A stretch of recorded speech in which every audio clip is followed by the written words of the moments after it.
ang simoy ng hangin ay nagbabalya na ng mga taong dadagsa sa pamilihan at dahil ito ay paghahanda ng Kapaskuhan ng ipinagdiriwang na hindi lamang ng ating bansa kundi ng buong mundo sa mga di nakakaunawa ng kapanganakan ng Panginoong Jesucristo.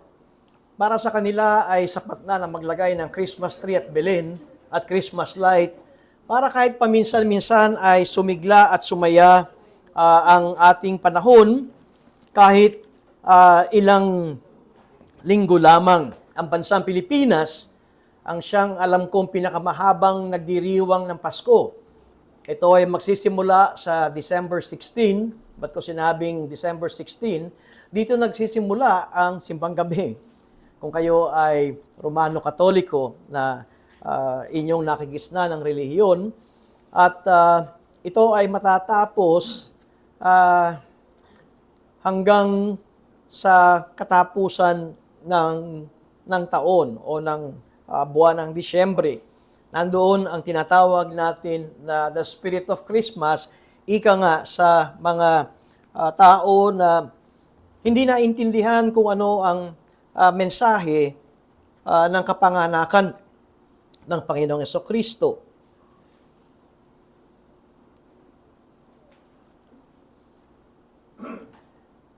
At ating makita sa pangyayaring ito na sa panig ng mga mananampalataya ay mayroong mga selebrasyon ng tinatawag na paggunita ng kahalagahan kung bakit ang sanggol na si Jesus na isinilang ng isang birhen. Nais kong ipaalala sa atin ang tunay na mensahe ng pagdating ng Panginoong Yesus sa mundong ito. Sa gayon, hindi tayo nagiging hatak na nakatingin lamang tayo sa mga bagay na material. Nawa matanggal sa ating mga labi o pananalita. Palagi ko malungkot ang Pasko natin ngayon dahil wala tayong pera. Palagi ko malungkot ang Pasko natin dahil hindi natin kasama ang mga mahal natin sa buhay. Mapapansin ninyo na ang ganitong uri ng pagsalubong sa ganitong pagdiriwang ay naka-focus o nakatuon sa mga material na bagay. At di maunawaan ang tunay na kahulugan na kung bakit ang Diyos ay nagkatawang tao, kung bakit si Jesus ay isinilang ng isang birhen, at kung bakit naroon ang pagpapahayag at inaawit ng mga bata. Alam nyo, kapag pumapasok ang ganitong panahon, ay meron tayong tinatawag na isang Christmas carol, Joy to the world, the Lord has come. Let earth rejoice. At bakit? Dahil merong hari na dumating sa mundong ito. At bakit mahalaga ito na idugtong natin na ang pagdating ng hari, ang pagsilang ng hari, ay magbibigay ng kagalakan sa buong mundo sapagkat ito ang tunay na kagalakan at ito ang tunay na mabuting balita at ito ang tunay na makapagpapalaya sa ating kalagayan. Kaya nais ko na pangunahan kayo sa aking pangangaral nitong buwan ng Disyembre, pansamantalang aking ibababa o bibitawan pansamantala ang pangangaral ko patungkol sa serye ng Aklat ng Awit.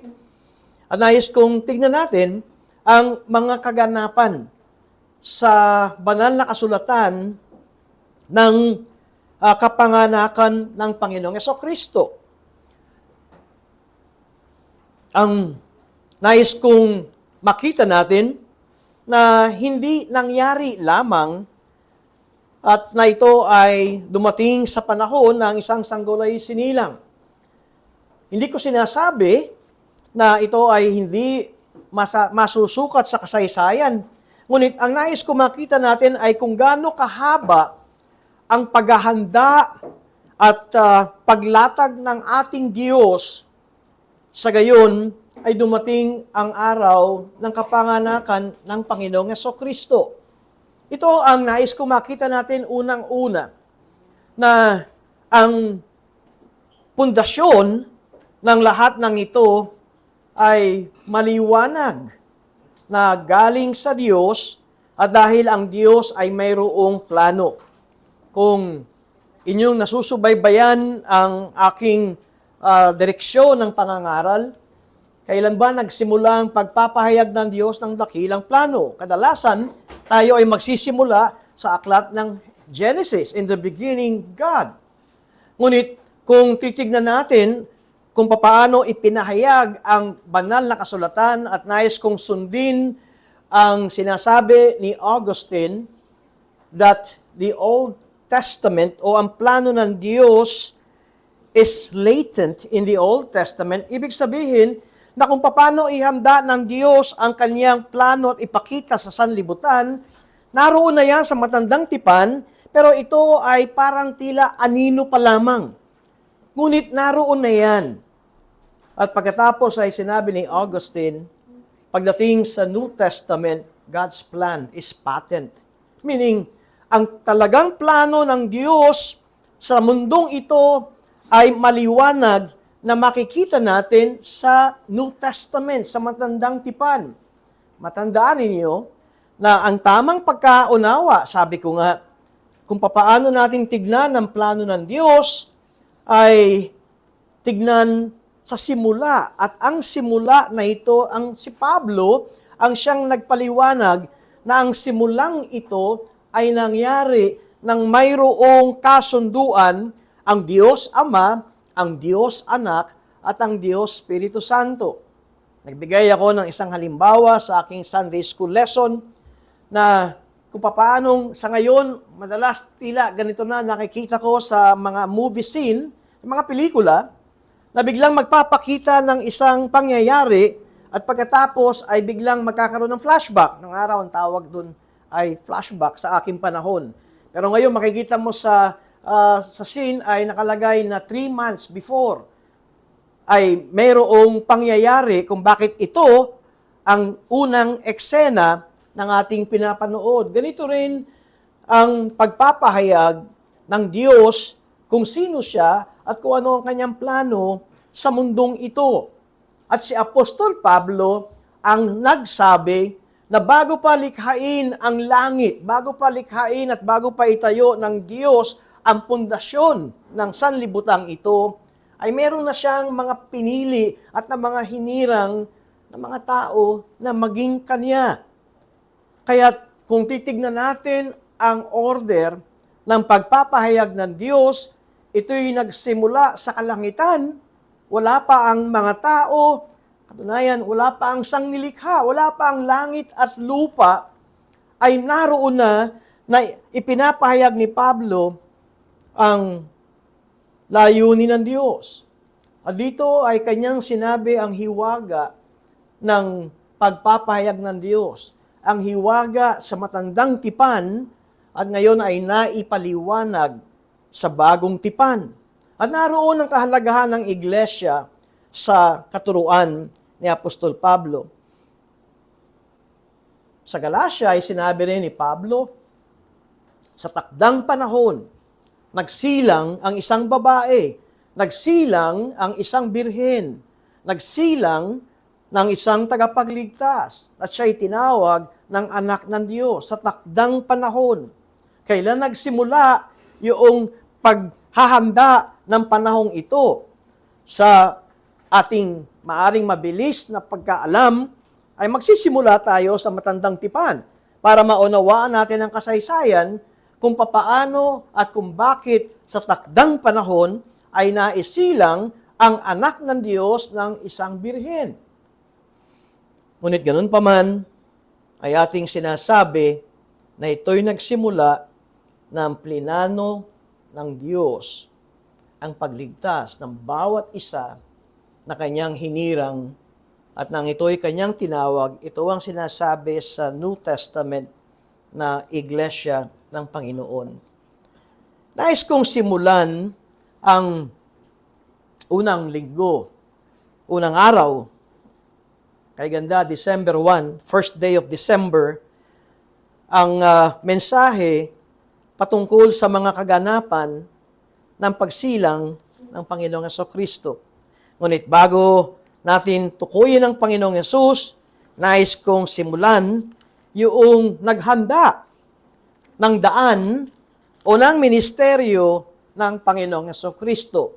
At ang tinutukoy ko ay ang pagsilang sa isang taong nagngangalang Juan. Hindi siya si John the Apostle, kundi siya si Juan na nagbabautismo o sa English, John the Baptist.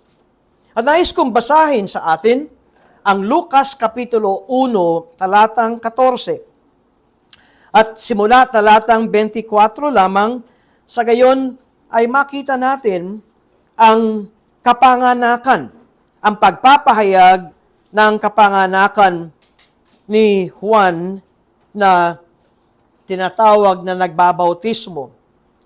Lucas Kapitulo 1, simula sa talatang 5, nabanggit ko 14, talatang 5. Luke chapter 1, verses 5 to 24. Lucas Kapitulo 1, talatang 5 hanggang talatang 24. Ito ang salita ng Diyos. Nang panahong ni Haring Herodes ng Judea, may isang paring ang pangalan ay Zacarias, mula sa pangkat ni Abias. Ang naging asawa niya ay isa sa mga anak na babae ni Aaron na ang pangalan ay Elizabeth. Sila'y kapwa matuwid sa harapan ng Diyos at nabubuhay ng walang kapintasan ayon sa lahat ng mga utos at alituntunin ng Panginoon. Subalit, wala silang anak, sapagkat baog si Elizabeth at sila'y kapwa matanda na. Samantalang naglilingkod siya sa Diyos bilang pari at ang kanyang pangkat ang nanunungkulan, ayon sa kaugalian ng mga pari, napili siya sa pamamagitan ng palabunutan na pumasok sa templo ng Panginoon at magsunog ng insenso. At sa oras ng paghahandog ng insenso, ang napakaraming tao ay nananalangin sa labas. Nagpakita sa kanya ang isang anghel ng Panginoon na nakatayo sa gawing kanan ng dambana ng insenso. Nang makita niya ang anghel, nasindak at natakot si Zacarias. Subalit sinabi sa kanya ng anghel, "Huwag kang matakot, Zacarias, sapagkat pinakinggan ang panalangin mo at ang asawa mong si Elizabeth ay magsisilang sa iyo ng isang anak na lalaki at tatawagin mo siya sa pangalang Juan. Ikaw ay magkakaroon ng kaligayahan at kagalakan at marami ang matutuwa sa kanyang pagsilang, sapagkat siya ay magiging dakila sa harapan ng Panginoon at hindi siya iinom ng alak o matapang na inumin. Siya ay mapupuno ng Espiritu Santo mula pa sa sinapupunan ng kanyang ina. Marami sa mga anak ni Israel ang panunumbalikin niya sa Panginoon nilang Diyos. Siya ay lalakad sa unahan niya sa espiritu at kapangyarihan ni Elias upang papanumbalikin ang mga puso ng mga magulang sa kanilang mga anak at ang mga suwail sa karunungan ng mga matuwid upang ihanda ang isang nakalaan sa Panginoon. Sinabi ni Zacarias sa anghel, "Paano ko malalamang gayon nga? Sapagkat ako ay matanda na, at ang aking asawa ay puspos na ng mga araw." At sinagot siya ng anghel, "Ako si Gabriel na tumatayo sa harapan ng Diyos. Ako'y sinugo upang makipag-usap at ipahayag sa iyo itong magandang balita. Subalit ngayon, sapagkat hindi ka naniwala sa aking mga salita, ay magaganap sa kanilang kapanahunan Subalit ngayon, sapagkat hindi ka naniwala sa aking mga salita na magaganap sa kanilang kapanahunan, ikaw ay magiging pipi at di makapagsasalita hanggang sa araw na mangyari ang mga bagay na ito. Samantalang hinihintay ng mga tao si Zacarias at nagtaka sila sa kanyang pagtatagal sa loob ng templo. Nang lumabas siya, hindi siya makapagsalita sa kanila. Inakala nila na siya'y nakakita ng isang pangitain sa templo. Siya'y nakipag-usap sa kanila sa pamamagitan ng mga hudyat at siya'y nananatiling pipi. Nang matapos na ang mga araw ng kanyang paglilingkod, siya'y umuwi sa kanyang bahay. Pagkalipas ng mga araw na ito, ay naglihi ang kanyang asawang si Elizabeth. Siya ay nagtago ng 5 buwan na nagsasabi, ganito ang ginawa ng Panginoon sa akin na mga araw na ako'y kanyang bigyang pansin upang alisin ang aking kahihiyan sa gitna ng mga tao. Masdan ninyo kung paano sinulat ni Lucas ang kanyang layunin. Isang magandang bagay na kapag tayo'y nagbabasa ng aklat sa Biblia, unawain muna natin ano ang layunin ng may akda na ito. At dito sinabi ni Lucas ang kanyang layunin. Yamang marami, sabi sa verse 1 ng chapter 1. Yamang marami ang nagsikap mag-ayos ng isang kasaysayan tungkol sa mga bagay na naganap sa gitna natin. Kaya naritong ipinapahayag ni Lucas ang mabuting balita at ang kaniyang pagpapahayag ay kaniyang sinasabi na mayroong kaganapan na nangyari na sa kanilang kapanahunan. At dito ipinahayag at sinimulan ni Lucas ang pagpapahayag ng isang anghel kay Zacarias at ang pagpapala ng Diyos sa mag-asawang ito na sila ay magkakaroon ng anak. At ang pangalan ng kanilang anak ay tatawaging Juan. Siya yung tinatawag nating John the Baptist. Juan na nagbabautismo. Hindi Juan Bautista na si Juan at ang apelido ay Bautista. Juan na nagbabautismo. Makikita rin natin na mag-asawang ito ay tinawag na mga matuwid sa harapan ng Diyos. At sila'y namumuhay ayon sa lahat ng utos ng Diyos. Ngunit, si Elizabeth ay baog.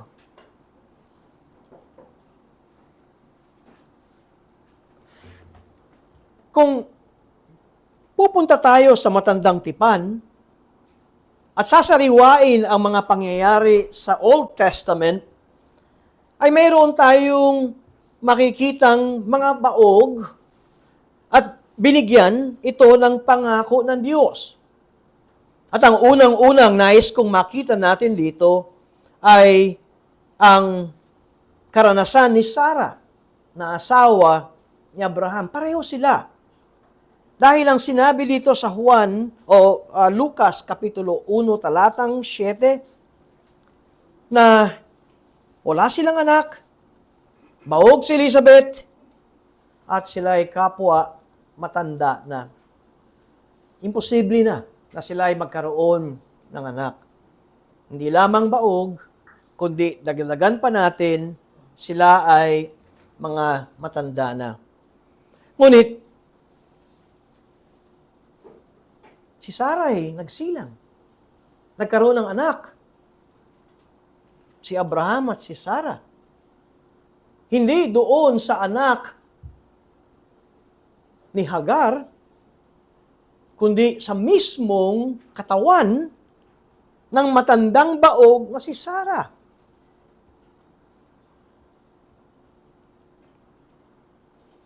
At mayroon pa tayong isang makikita sa may talatang 15 ng Lucas 1 na siya'y tatawaging bakila.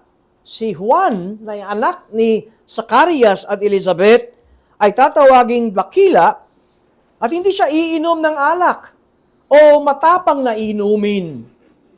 Ngayon, saan natin makikita ang tinatawag na parallel o kalahintulad nito sa matandang tipan na hindi iinom ng alak? Si Samson ang isa sa makikita natin. At ikalawa ay ang propetang si Samuel ang makikita rin natin. Kaya ito ang isang mga paraan kung papaano natin maunawaan ang takbo ng pagpapahayag at plano ng Diyos sa ating kaligtasan. At kung papaano rin na tayo ay magagabayan ng pagkaunawa ng nangyayari sa matandang tipan patungo sa bagong tipan. Maliwanag ng sinabi sa mag-asawang ito na mayroong tungkulin na makikita sa buhay ng kanilang anak at ang tungkuling ito ay ang paghahanda. Paghahanda sa pagdating ng hari.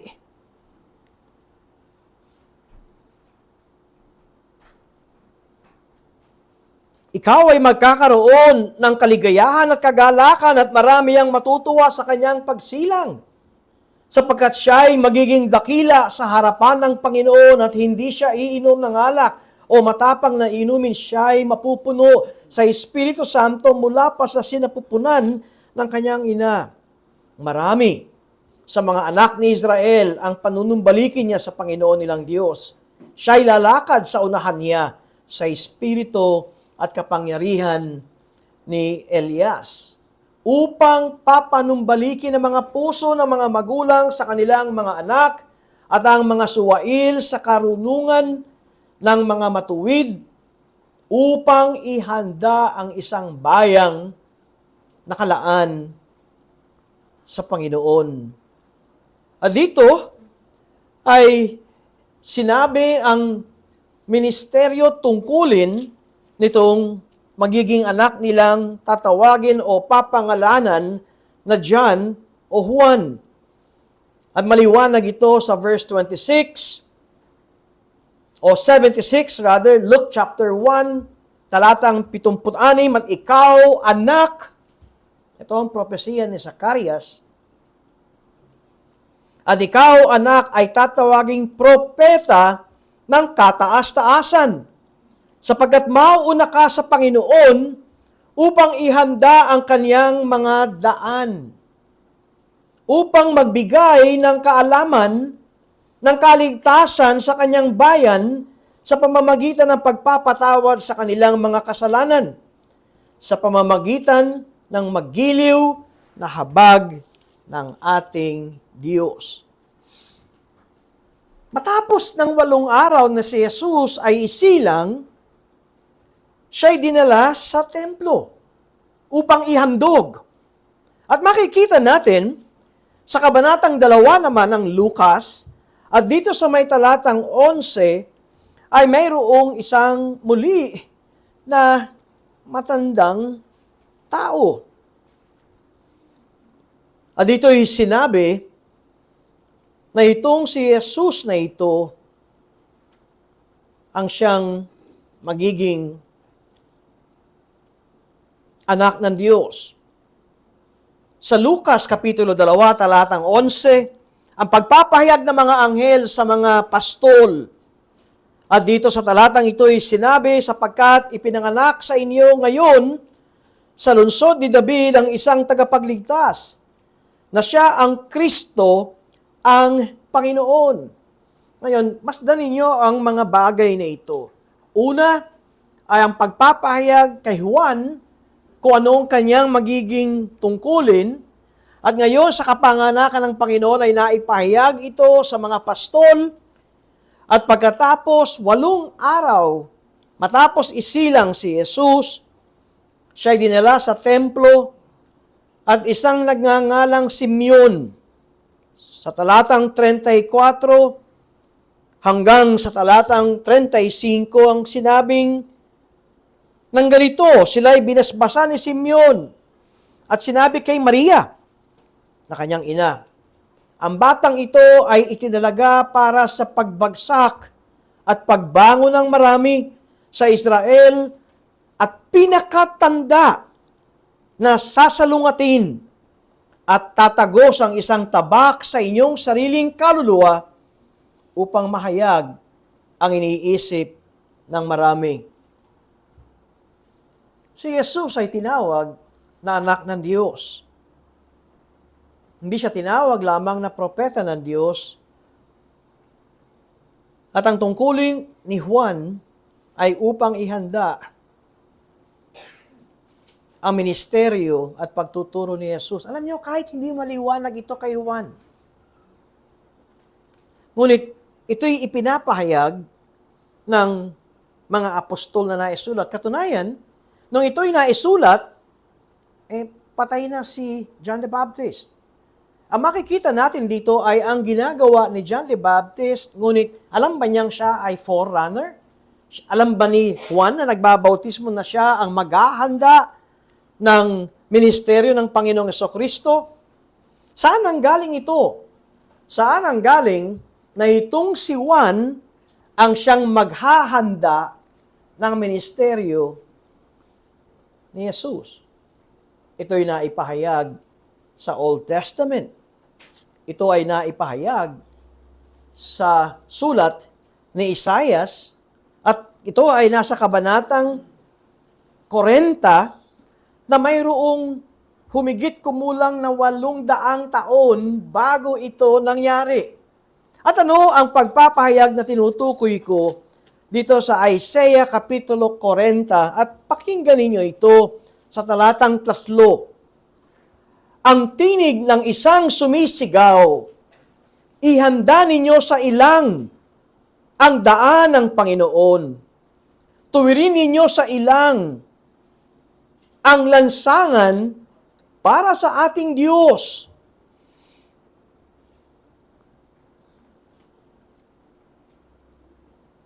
At ito ang mensahe at ito ang sinisigaw ni Juan na siyang nagbabautismo.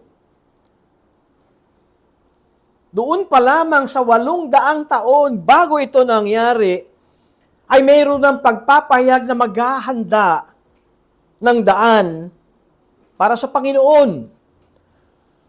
At ito si Juan na nagbabautismo. That John is to prepare the way of God's saving action by pointing to the one who is greater than himself. At ito ang sinabi ni Juan, siya ang magbabautismo sa inyo, hindi ng tubig, kundi ng banal na Espiritu. Si Juan ay nagbabautismo sa tubig, ngunit may darating sa kanya, na susunod sa kanya, na mas makapangyarihan, na magbabautismo hindi sa tubig, kundi sa Espiritu Santo. Kilala ba ni John the Baptist kung sino itong magbabautismo sa Espiritu Santo? Sa aking pangunawa, ay doon lamang nakilala ni John the Baptist nang siya'y nakakita ng kalapati mula sa langit o mula sa himpapawid na dumapo kay Jesus at narinig ang tinig na sinabing, ito ang aking anak, you are my son, the beloved, with you I am well pleased.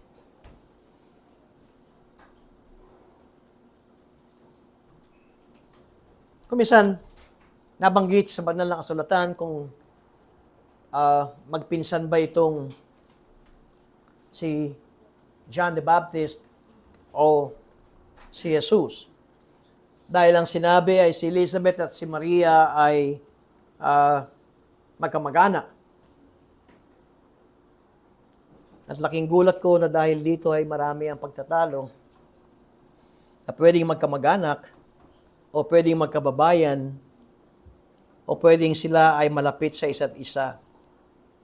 Ngunit ganun pa man, paanong magiging Diyos ang isang tao. Kilala ng buong bayan na ang magulang ni Jesus, ang ina ay si Maria at ang ama ay si Jose. At dahil ang magulang ni Juan ay mga taong matuwid na sumusunod sa kautusan ng Diyos, papaanong mangyayari na ang tao ay maging Diyos? Naisip ba natin na kapag binabasa natin ang Old Testament, ay mayroong pagpapahayag o pagsasalarawan ng mga katangian at kasangkapan ng tao? Halimbawa, ang Diyos ay may mata. Ang Diyos ay may daliri. Ang Diyos ay nagsasalita. May kanang kamay ang Diyos. Ngayon, bakit ganito ang pagpapahayag ng mga propeta sa gayon ay makilala natin ang Diyos? Hindi ba't marahil sa matandang tipan pa lamang ay inihahanda na ang kaisipan ng mga tao na ang Diyos ay magkakatawang tao? At ito'y nangyari nang ang isang birhen ay nagsilang ng isang sanggol.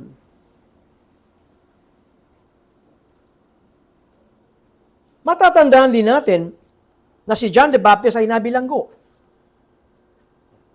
At matapos na mabilanggo si John the Baptist, dito na nagsimula ang ministeryo ng Panginoong Jesucristo. Habang si John the Baptist ay nasa bilangguan, inutusan niya ang kanyang mga alagad. At ito ang kanyang sinasabi o pinapatanong sa kanyang mga alagad. Ikaw na ba ang aming hinihintay? O kami ay maghihintay pa? Ito ay patungkol kay Jesucristo.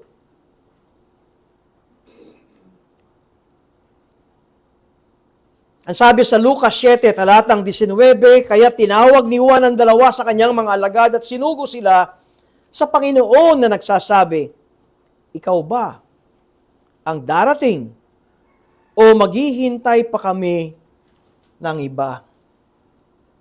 At anong tugon ng Panginoong Jesucristo sa mga alagad na sinugo ni Juan? At bakit ganito ang pagtatanong ni Juan? Sapagkat si Jesus ay tao. Kilala ng bayan, ng taong bayan, at lalo na kung si Maria at si Elizabeth ay magkamag-anak o magkababayang malapit sa isa't isa, na paano siya magiging Diyos? Kung kaya't naroon ang katanungan, ikaw ba ang darating o maghihintay pa kami ng iba? At ang tugon ng Panginoong Yesus sa may talatang 22, at sumagot siya sa kanila. At ito ang sinabi ni Jesus, humayo kayo at sabihin ninyo kay Juan ang inyong nakikita at naririnig. Ang mga bulag ay nakakakita, ang mga pilay ay nakakalakad, ang mga ketongin ay nalilinis, ang mga bingi ay nakakarinig, ang mga patay ay muling binubuhay, sa mga dukha ay ipinangangaral ang magandang balita. Saan ang galing ang tugon na ito ng Panginoon? Ito ay galing sa Malakias, Kapitulo 3.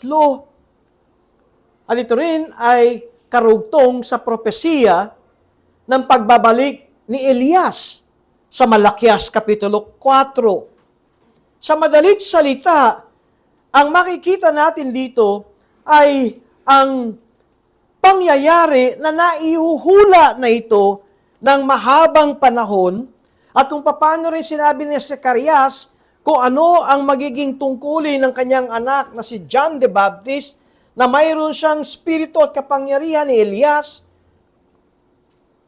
at ang kanyang anak will go before the Messiah. Ang kanyang anak ang siyang maghahanda ng daan ng Panginoon. Si Lucas ang nagsabi na itong si John the Baptist ang siyang maghahanda sa ministeryo ng Panginoong Jesucristo, at ito ay nangyari. Bakit ko sinasabi ang mga bagay na ito? Gusto ko makita natin kung saan nakasalalay at tumatayo ang ating pananampalataya. Ito ang gusto kong talagang makuha natin ng maliwanag na nakabaon sa ating pagkatao, sa ating puso, sa ating isipan, ng ating pagiging anak ng Diyos ay hindi aksidente, na ang pagkakaroon ng iglesia ng Panginoon ay nasa plano na ng Diyos bago pa niya nilikha ang langit at ang lupa.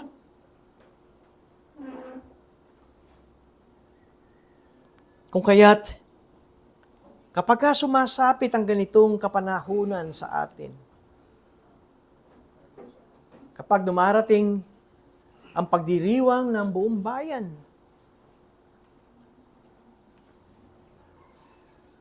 ng buong mundo, lalo na kung sinasabing ito'y isang Kristiyanong lugar, kung gaano kadakila ang kapanganakan ng Panginoon. Paano natin maunawaan ang plano ng Diyos? Ang isang Danish theologian ay minsang nagsabi, the providence of God is understood backward. Ang pangyayari sa kasaysayan, yan ay providensya ng Diyos. Hindi nangyari kung hindi niloob ng Diyos. Kaya, ang nangyayari sa kasaysayan, para maunawaan natin, ay kinakailangan tayo ay bumalik at tignan ang nakaraan. Ang aking punto rito, mga kapatid, ang pagdiriwang natin ng kapanganakan ng Panginoon, tawagin nyo mang itong Christmas o hindi na Christmas. Pero ito ang tawag, karamihan ng mga tao sa atin ay ang nagbibigay ng pag-asa na sa tuwing dumarating ang panahon na ito, ay hindi tayo nakasalalay o nakatuon sa material na bagay. Dahil si Jesus ay isinilang ng isang birhen. At dahil mayroong naghanda sa kanyang pagdating. At ano ang ginawa ng paghahanda na ito?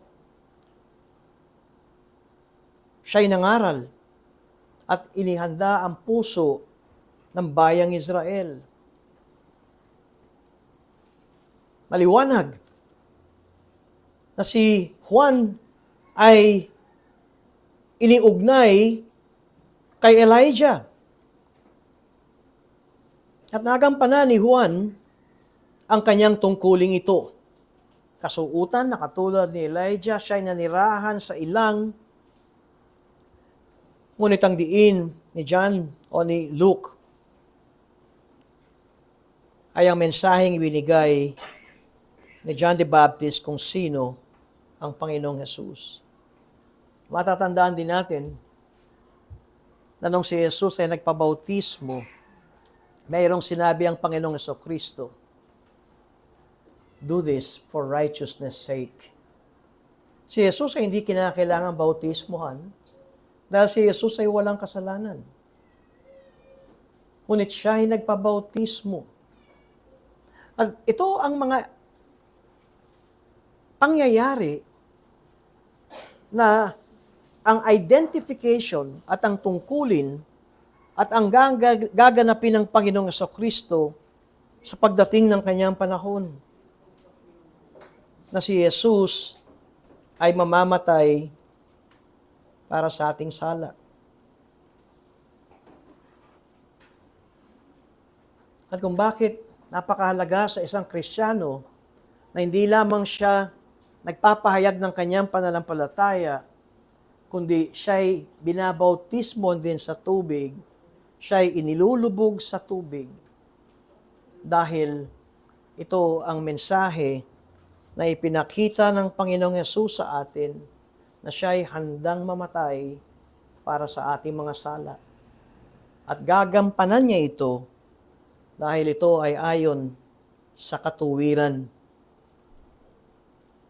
Hindi isang bagay na magaang na tayo ay mabautismuhan sa tubig. Kaya tinitiyak natin nang isang nagpapahayag ng kanyang pananampalataya ay tinatanong upang maunawaan nga ba natin kung talagang naintindihan niya kung ano ang ibig sabihin ng pagsisisi sa kanyang kasalanan at pagsampalataya sa Panginoon. At pangalawa, ay ating di sinusuri kung ano ang kahalagan at pagkaunawa ng pagbautismo sa tubig. Dahil ang sinasabi mo, ako ay kaisa kay Jesucristo, ang aking buhay na dati ay nailibing na. At ako ay kaisa ni Jesus. Kaya't si Pedro nagsabing, balikan ninyo ang inyong bautismo na siyang nagliligtas sa inyo. Hindi ibig sabihin ng paglubog sa tubig ang naging ating kaligtasan na katulad ng turo ng isang dambuhalang relihiyon na ang sanggol ay dadalhin sa simbahan at wiwisikan ng pare at sinasabing matapos na ikaw ay wisikan, ikaw na ay anak ng Diyos. Ngunit ang sinasabi ni Pablo rito at saka ni Apostol Pedro, ang bautismo ay ang ating pagkakaisa kay Jesus. At dito, kung ating pagdudugtong-dugtungin, ay masabi natin, purihin ka Diyos. Sapagkat ang inyong pagpapahayag ng dakilang plano ng aking kaligtasan, ng pagtawag sa iglesia, ay isang napakalawak na plano at gawa ng Diyos. Kaya lagi kong sinasabi ito sa tuwing tayo ay pupunta sa munting panambahan nating ito. Talaga bang, do we really cherish itong ating pagiging anak ng Diyos? Naintindihan ba natin kung ano ang ibig sabihin? Ikaw ay pinili ng Diyos bago pa nilikha ang langit at lupa. Naintindihan ba natin ang takbo ng kasaysayan kung bakit hanggang sa matandang tipan, kung papaano nahulog ang unang tao at kung papaanong tinawag na dahil sa unang Adan ay nagkaroon ng kamatayan sa mundong ito at ang ikalawang Adan ang siyang nagbigay ng buhay. Naintindihan ba natin ang katuruan na ito? At hindi lamang ito nagsimula nung isinilang ni Maria ang sanggol na si Jesus. Naroon na makikita natin ang paghahanda ng Diyos. Naroon, makikita natin kung ano ang ibig sabihin ng tunay na mabuting balita. Sa propetang matandang tipan na si Isaiah, ang kanyang sinabing, see, I am sending my messenger ahead of you who will prepare your way, the voice of one crying out in the wilderness, prepare the way of the Lord, make His path straight. At pagkatapos makita natin si John the Baptist ay nagbabautismo nang galing sa ilang at pagkatapos nagbabautismo sa ilog ng Jordan upang ihanda ang mga tao. May nagtanong, yung bang pagbautismo ni John the Baptist ay kapareho ng pagbautismo ng mga apostol sa ngalan ng Ama, ng Anak at ng Espiritu Santo? Ang aking sagot ay hindi. Dahil may followers si John the Baptist na hindi naririnig ang ebanghelyong ipinangangaral ni Apostol Pablo. Matandaan ninyo, tinanong ni Apostol Pablo ang mga taong ito, kanino kayo nabautismoan? Ang sagot nila, kay Juan. Sa madalit salita, mayroong follower si John the Baptist sa kanyang turo, ngunit hindi pa naunawaan ang kaganapan ng Panginoon ayon sa sinasabi ng banal na kasulatan.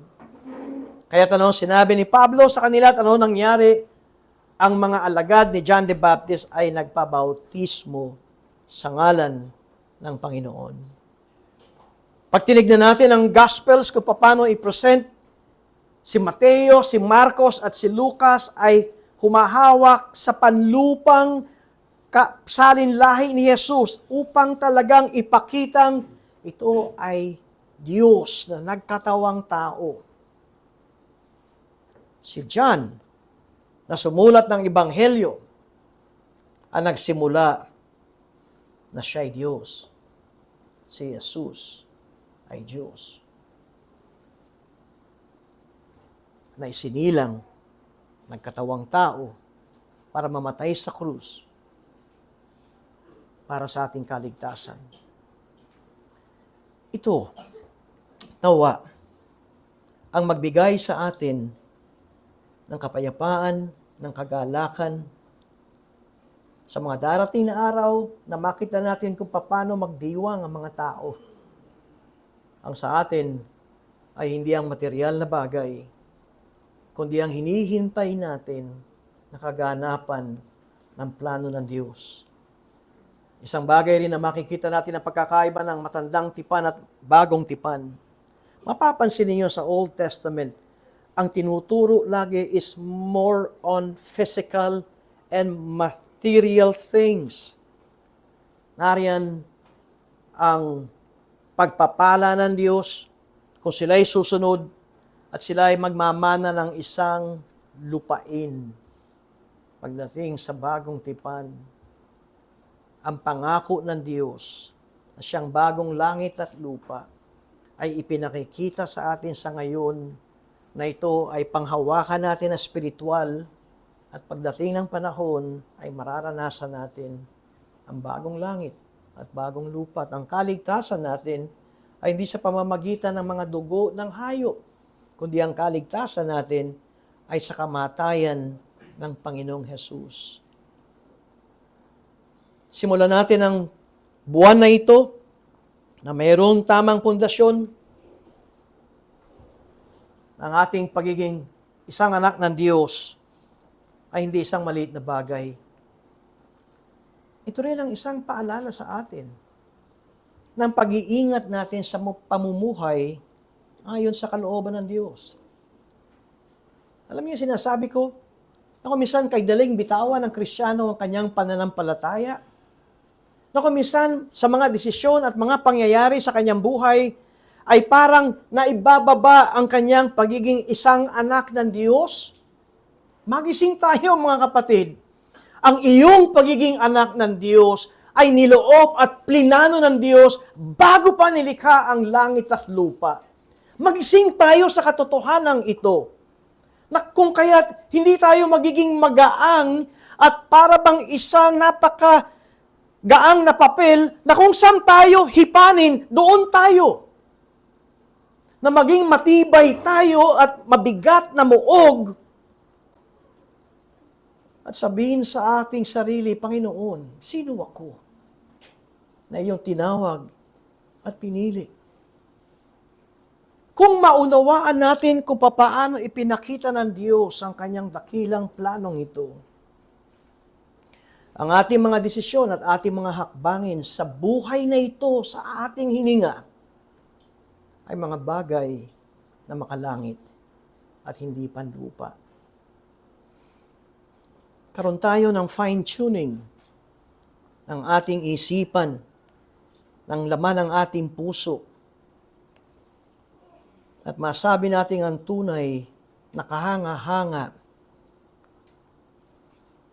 Ang Diyos ay nagkatawang tao. Ang Diyos ay namatay sa krus. Paano maipaliliwanag ito? Namamatay ba ang Diyos? Ang Diyos ang siya nagbayad ng ating kasalanan. At paano tayo naging matuwid sa harapan ng Diyos? Dahil sa katuwiran ng Diyos na siyang namatay para sa atin. Magkaroon tayo ng ganitong pagkaunawa, mga kapatid. Number 1, hindi natin pagdududahan ang ating kaligtasan. Kung maliwanag sa atin na tayo'y anak ng Diyos. Number 2, hindi natin pagtatalunan kung siya nga ba'y anak ng Diyos sa kabanalan o sa hindi. Madalas na narinig natin ang wikang sanctification. Bantayan natin ang kanyang sanctification. Dahil kung siya'y totoong anak ng Diyos, ang Espiritu Santo ay nananahan sa Kanya. At ano ang bunga ng Espiritu Santo? Pangatlo, makita natin kung papaano tumakbo at kumilos at mangyari ang kalooban ng Diyos sa buhay natin. Hindi tayo mahatol dahil sa minsang paglagpak o minsang pagkakamali o minsan ay nagsabit tayong tila gawa iyan ng makalaman at mga bagay na hindi makalulugod sa Diyos. Tignan natin ang kasaysayan ng bayang Israel. Tignan natin kung paano dumating ang Mesiyas sa bagong tipan. Tignan natin kung paano nagsimula ang iglesia sa bagong tipan. Tignan natin kung paano kumikilos ngayon ang pangangaral at paglaganap ng Ebanghelyo sa 4 na sulok ng mundo. At tignan natin ang pangako, hindi makapananaig ang pintuan ng impyerno sa iglesia ng Panginoon. Ganito natin tignan, nawa, ang progreso at tagumpay ng iglesia ng Panginoon. Minsan tayo'y dadaing at sasabihin natin, ang dami naman nating problema. Kailan kaya matatapos ang problemang ito sa buhay natin? Ang daming problema ng aming iglesia. Kailan kaya matatapos ang problemang ito sa aming iglesia? Tumingin tayo kay Jesus. Hindi lamang siya ang nagligtas sa ating mga kasalanan, siya ang mananagumpay. Napagtagumpayan niya ang diablo. Itong dahilan na sinabi ni Apostol Juan, naparito ang anak ng tao upang wasakin ang gawa ng diablo. At nawa, maging maliwanag sa atin ang huling sinigaw ni Jesus bago siya namatay. Tapos na. Ano yung tapos na? Tapos na ang kapangyarihan ng diablo sa aking iglesia. At dito tayo tumatayo. Ang diablo kailanman ay hindi na maaring mangwasak sa iglesia ng Panginoon. At dito tayo tumingin na kapag tayo ay inaatake, tignan natin ang Panginoon at ang sinabi ng may akda ng Hebreyo na siyang nagsimula at nagtapos ng ating pananampalataya. At kapag mayroon tayong mga paghamon, ang ating panghawakan ay ang tinapos ng Panginoong Hesus at panabikan ang kanyang pagbabalik na muli.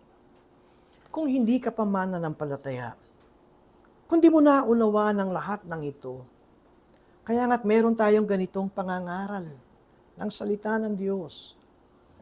Kung bakit binibigyan natin ng pagpapahalaga ating dumarating ang Lord's Day, napansin nyo mas mahaba ang preaching ng Word of God. At pagtapos nito, mamaya ay meron pa tayong teaching ng Word of God. At pagkatapos sa afternoon, ay meron pa tayong pagtuturo at pangangaral ng salita ng Diyos. Bakit natin binibigyan ito ng panahon? Sapagkat ang ating kaligtasan ay hindi kayang tapatan ng anumang material na bagay. Kaya kung hindi ka pa mananampalataya kay Jesucristo, di mo na unawaan ang mga bagay na ito. Ito ang panahon na iyong unawain. Ito ang panahon na bigyan ng pakikinig ang pangangaral ng salita ng Diyos. Alam nyo, every Wednesday, ipinagpe-pray natin ang mga persecuted Christians sa buong mundo. At isang nakakasakit ng damdamin ay itong mga persecuted Christians na ito, gusto nilang sumamba sa Diyos. Gusto nilang magkaroon ng ganitong kaluwagan at kalayaan na tayo ay magkatipon-tipon. Pero dahil ang kanilang bansa ay bansang Muslim, o ang kanilang bansa ay pinamumunuan ng isang leader na galit sa Kristyanismo, bawal ang ganitong pagtitipon. At kung mayroon mang pagtitipon, sila ay patago at hindi malaya na ipapahayag ang kanilang naisin. At pag binabasa natin itong mga patutuon ng mga persecuted Christians, ang sinasabi nila, ngunit patuloy na lumalago at kumikilos ang ebanghelyo at ang gawa ng Diyos sa aming bansa, ipanalangin niyo kami. Tayo mga kapatid, ay malayang-malaya na manalangin, malayang-malaya magtipon ng katulad ng ganito, malayang-malaya na mapag-aralan ng salita ng Diyos. Kunin natin ang bawat oportunidad na ito sapagkat isang malaking kagalakan na makapagbibigay ng kapayapaan sa atin na tayo ay magkaroon ng wastong pagkaunawa. Kaya tinihimo ko ang mga hindi pa mga mananampalataya. Kung hanggang sa ngayon ang pinagmamalaki o ang iyong dahilan ay relihiyon, at sinasabi mong, ito ang aking relihiyon, at ito ako ay ipinanganak at mamamatay para sa aking relihiyon. Sinabi ni Jesus, siya ang daan. Sinabi ni Jesus, siya ang katotohanan. Sinabi ni Jesus, siya ang buhay. Sinabi ni Jesus, wala makapupunta sa Ama, kundi sa pamamagitan ni Jesus. Wala siyang binanggit na relihiyon. Hindi ang relihiyon ng napako sa krus. Si Jesus ang siyang napako sa krus. Kaya ito ang panahon na kilalanin natin kung sino si Jesus. At ito ang panahon na kilalanin ang mga gawa ng Panginoong Jesus. Sa tamang pagkaunawang ito, isa lamang ang maibibigay nito sa ating buhay. Alam niyo kung ano? Tayo ay magpapakababa. Kaya ganda ng sinabi ni John the Baptist, He must increase, and I must decrease. Sa iglesia, mga kapatid, ito ang ating naisin at mithiin. Si Kristo ang maitaas. Tayo, ang ating mga naisin ay maibaba na may kababaang loob dahil si Jesus ang ating hari. Sa buhay natin, sa pang-araw-araw, marahil ito isang magandang tanong sa ating buhay pang-araw-araw. Meron ka bang gagawing desisyon? May gusto ka bang gawin sa buhay mo? He must increase. I must decrease. Meron ba akong plano? He must increase. I must decrease. Meron ba akong nais sabihin? He must increase. I must decrease. Maganda rin ang ipinakita ni John the Baptist sa kanyang buhay. Dahil, nakita niyo kung gaano ka-blessed, kung gaano masasabi nating pinagpalang propeta ito, siya ang naghanda ng ministeryo ng Diyos na nagkatawang tao.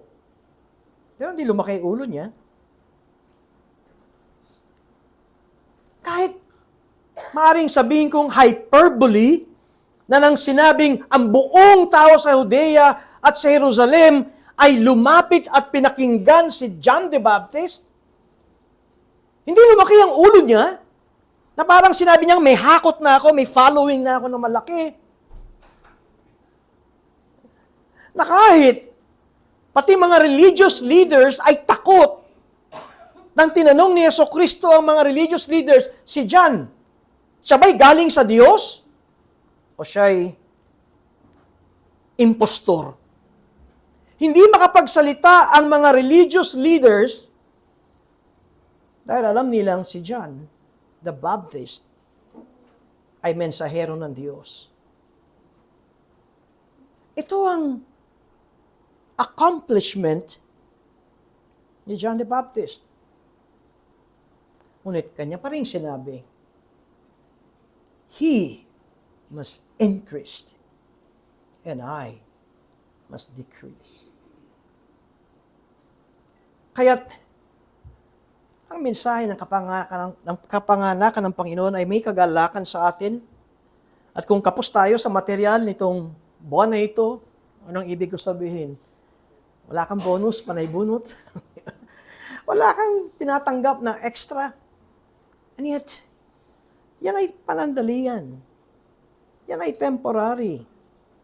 Dahil may mas higit na darating na hinihintay natin at ito ay totoong mangyayari. Meron na tayong mga halimbawa na inihula sa matandang tipan na daan-daang libo. Thousands of years na ihula at nangyari ito. At gayon din, ang pangako ng Diyos sa atin na sa darating na panahon at ito'y mangyayari. At ikalawa, lagi kong sinasabing hindi pa tapos ang plano ng Diyos sa atin at sa mundong ito. Ang isang tiyak, ang luwalhati ay sa Diyos. Ang isang tiyak, lahat ng mga anak ng Diyos ay kanyang titipunin at magsasama-sama na si Jesus ang ating hari at si Jesus ay maghahari ng pangwalang hanggan at tayo ay kasama niya ng pangwalang hanggan. Namumuhay ka ba sa kasalanan, kapatid? Namumuhay ka ba sa kasalanan, kapatid? Bakit ka namumuhay sa kasalanan? Bakit gusto mo pang bumalik sa putik? Ito ang napakadakila na plano ng Diyos sa iyo kung ikaw ay anak ng Diyos. Totoong pwede nating sabihin, tao lang. Totoong pwede nating sabihin na hindi pa ako perpekto. Pero hindi itong excuse na ikaw ay humiga at magpaikot-ikot sa kaput sa putik, sa putikan. Dahil hindi ito ang ating lalagyan o ng ating buhay. Kung ikaw ay namumuhay sa pagkakasala, o ikaw ay namumuhay pa rin sa kasalanan, naroon ang panawagan na magpakumbaba sa Diyos at ilagak natin ang ating tiwala kay Kristo upang tayo kanyang bigyan ng kalakasan sa kanyang mapagpalang kamay na tayo kanyang iangat. Marahil ang simula nito ay ang pagtawag sa kanya at paghingi ng saklolo na ako'y nasa putikan at tulungan mo ako, Panginoon. Tanggalin mo ang kaliskis sa aking mga mata. Ibalik mo sa aking damdamin at puso ang pananabik at ang kagalakan na ikaw ay aking paglingkuran at sambahin.